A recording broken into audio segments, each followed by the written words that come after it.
thank you all for coming. I know this may seem to be a bit anticlimactic with the news stories yesterday and the editorial and that sort of thing, but this is the first time DOE has transferred land to the community since 1998, and so we thought that it really deserved a celebration, not only because we've worked on it so long, but so many people have been involved in the process also. So let me start with a little history. This whole process actually started in 2009 when DOE made kind of I'll say not a formal announcement, but kind of an offhand comment that as these weapons complex sites' active footprints were being reduced, like at Hanford, perhaps some of the land could be put to beneficial use in the form of energy parks. And that actually got memorialized in a congressional act that I think was in maybe 2010, and somebody can help me with that, Gary, 2010. And so that got our attention, obviously, and we recognized with some of the unique assets in the Tri-Cities that we were probably already the energy hub of the state, and those assets included the work that was being done at PNNL, all the electric generation within 100 miles of the Tri-Cities, the fact that we have the only nuclear plant in the Pacific Northwest, and so we thought we had something that we should further investigate. So the concept of growing the energy sector of the local economy made a lot of sense. Just a few years before, TRIDEC had worked with a company that was interested in 500 plus acres in the southern end of Hanford for a uranium enrichment plant. That facility unfortunately ended up in Idaho. But again, it was just another indication that we were positioned to maybe grow that energy sector. The 2009 announcement became the basis for us starting the Mid-Columbia Energy Initiative again, which was the whole idea to grow the energy sector.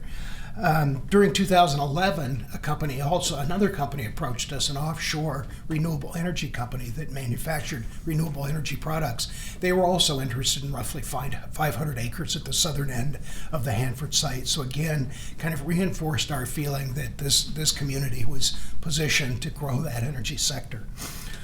In May of 2011, in consultation with our partners, the city, the Port of Benton County, we formally submitted a request to DOE for 1,341 acres to be transferred to the community for economic development. In a parallel action, actually, Energy Northwest was also trying to lease 300 acres from DOE, and after some continued discussion, DOE came back and said, well, why don't we just combine the requests? And so that's how we actually ended up with 1,641 acres. For the balance of 2011, 2012, 2013, and 2014, we collectively, city, port, and county, met with DOE to kind of monitor the progress that was being made towards the transfer of the property. In late 2014, and actually for the second time, then Congressman Hastings, I think frustrated with the lack of progress and a desire to help the community, attached an amendment to the National Defense Authorization Act directing DOE to complete the transfer by September 30th, 2015, yesterday, which happened and it got signed. With great support from Washington's 2 senators, the bill was passed and signed by the president. And so things began to move, I'll say, more quickly in the process, at least with more urgency. So just a couple more things. TRIDEC has said 100 times that we're not in the land business, and we will transfer this property to the city and the port based on their agreements before year's end. They've got a positive track record in developing industrial property, and frankly, TRIDEC represents the region, and for us to own property in one locale might create the perception of a bias, and we don't want to be in that position. Second, we'll transfer the property at what it has cost us. So make no mistake, nobody's going to make a lot of money on this property. If you look south across Horn Rapids Road, the rule of thumb has been add about $40,000 per acre to create fully serviced industrial property. The unusual configuration of this property will add probably more to the cost, and the size of lots, which has yet really not been determined, may also affect development costs. I have to say our collective vision initially was that we would reserve a 900-acre mega site for a major development like uranium enrichment, like polysilicon manufacturing or something else. And based on the configuration, I think we are in the process of kind of rethinking that vision to determine what is the best and highest use and the size of companies that might more likely be here. Finally, let me thank our partners, City, County, and Port, and especially Adam File from the county, Diane Howard with Port of Benton, initially Bill King and Gary Blue. I saw Gary come in a few minutes ago at the City of Richland, and then later Kerwin Jensen and Brian Moore, because without you and your support and your counsel, I don't think we'd have a product as good as we got. So we really appreciate that. Well, I was told to be brief. Apparently I can go on forever, somebody said, so I've got a script today.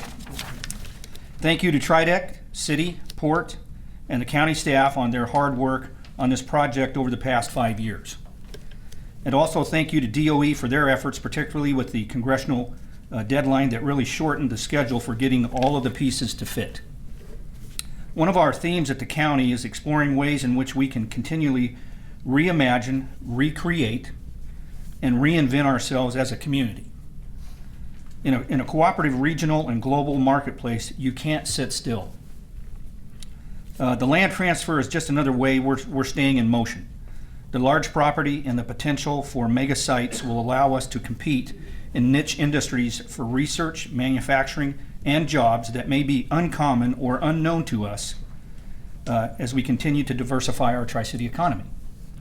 Benton County is excited for this opportunity to leverage our resources and work with our partners as we open a new chapter on our community's evolution and development. Thank you again to everyone who has helped to get us this far. Thank you. Like I say, it's my honor to represent the city this morning at this festivities. I should have had Adam write my script also, because mine's not nearly as good, even though it was written for me. But you know, this has been a long time coming. You know, it's an old situation about building and they will come. Well, maybe this is get it and they will come. And, you know, we've got it now, and now we have to do something with it.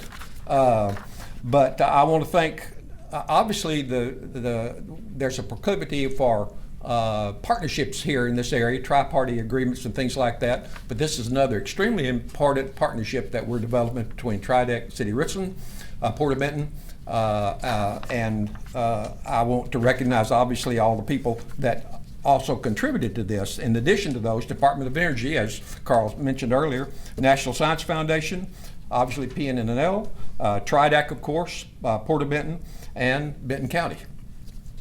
Initially, the city will receive about 500 acres of this. Then in the future, we'll get another 450 or so acres to develop. This acreage is obviously very important for the city of Richland, our economic development, and expanding the Horn Rapids Industrial Park. You know, it's really important for the city of Richland and the whole area. But doing this will develop jobs. You know, that's what it's all about, jobs and the ability to bring new businesses in to create more jobs. It will add to our local tax base, of course, and increase the property values in North Richland. All of those things are good things. So the city of Richland looks forward to this partnership between us, the Port of Benton, and TRIDEC. Thank you very much. We want to thank the TRIDEC for the hard work you did to make this land transfer possible. And we want to recognize Congressman Doc Hastings for his experience and ability to include this land transfer in the National Defense Authorization Act. This is our last chance to work with Doc before he retired, and he got it done, and it's wonderful. I want to mention these because we've had some very interesting transfers, land transfers from 1958 on. And of course, during that year, the city of Richland or the government transferred the city of Richland back to the private citizens, and of course that's the biggest land transfer we've had in a long time. Also, our port was established in 1958, and right after that, the government, federal government, started helping us, and they gave us 5 major transfers. Now, I want to mention them just for a little bit, because that's the heart of our port. The first transfer was the Richland Airport, and actually that went from the government, the city of Richland, and they gave it to us. And we now have 156 airplanes. located there. So we're in the airplane business. That's one. The second one was we received 16 miles of railroad, 2 diesel engines, and some railroad cars from the government. And that operates from Kennewick, not too long, operates from Kennewick to the Hanford site. And so we're in the railroad switching business. The third one was a transfer of Camp Hanford. This is the old Army camp that was in North Richland. It had 250 acres, and 100 acres of that was on the Columbia River. And of course, that's priceless. And the last 2 transfers were in the 1990s, and that's when they transferred 71 acres from the old J.E. Jones engineering construction site to us, and then they transferred after that 760 acres with buildings. Both of them had buildings on them, including a $16 million warehouse, and they're all on Stevens Avenue, so it's really wonderful. And did this help economic development? And the port thinks so, certainly. We did a count, and we believe that we helped develop, or we developed 4,000 jobs. That's what our records show. And more importantly, the government got to see the importance and success that transfers happen. When that happens, the economic development that happens. And while TRIDEC and the city and the Richland and the Port of Benton have been good at creating jobs for economic development, with this land transfer, we have a better chance to attract big business that needs many acres for manufacturing and other work such as energy. And we look forward to this and many other transfers.